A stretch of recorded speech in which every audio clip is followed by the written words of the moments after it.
We are one of 3 countries in the G7 that has already published a deficit reduction plan. Other countries have still to do so.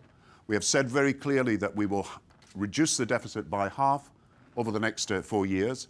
I'm saying today that that will include the tax changes that we have already announced that will raise £13 billion by 2013-14.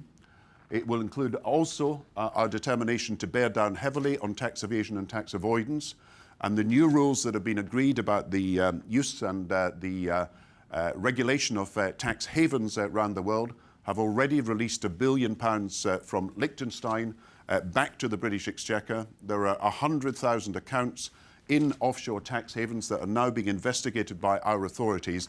And just as America and other countries are cracking down on tax evasion and indeed tax avoidance, so too will we. Equally, we plan a sale of assets to deal with our debt issues. And I've said today that 16 billion of assets will be sold within the next 2 years. We've listed a number of assets that we are determined over the next period of time to put into the marketplace. That includes, of course, the student loan book, the Dartford tunnel, the Channel rail link. It includes Urenco, subject to security issues being addressed on that. It includes the Tote and includes other facilities and the property portfolio that will be announced over the next period of time.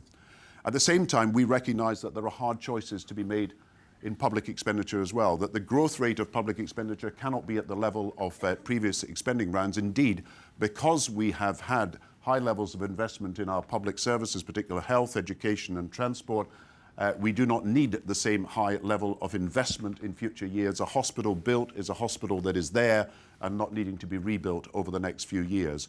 And we will, of course, announce the measures that will deal with that, consistent with our desire, first of all, to make sure that we protect and advance our frontline services over the next few years, and at the same time, we protect those investments that are necessary for the productive efficiency of the economy.